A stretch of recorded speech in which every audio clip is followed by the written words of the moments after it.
Okay, we're now going to be talking about transfers with sternal precautions after someone has had an open heart surgery. Usually one of the parts of the procedure is that the breastbone is cut and that bone has to heal.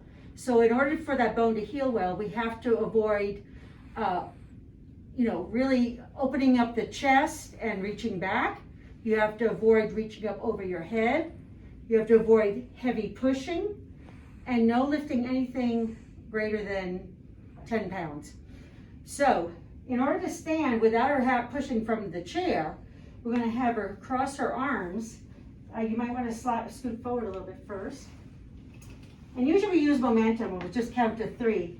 And we'll just have her go 1, 2, 3. And as she stands, I can hold her gait belt, make sure she doesn't lose her balance or fall back into the chair. And she can take a couple, cautious steps over to the bed and have a seat by leaning forward and not using her arms. Another way to stand up, instead of just crossing the arms, I can have Sylvia put her hands on her thigh so she won't be pushing hard with those arms.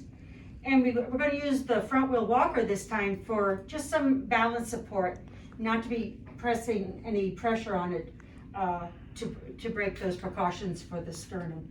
So you're going to use momentum, you're going to lean forward, you're going to count to 3. 1, 2, 3. I'm holding onto the gait belt to make sure she doesn't lose her balance or fall back on the bed. She can put some mild pressure on the walker and gradually take some steps over towards the wheelchair. And as she touches her legs against the wheelchair, she can let go of the walker, put her hands back on her thigh, have her bend forward slightly, and lower herself slowly into the chair.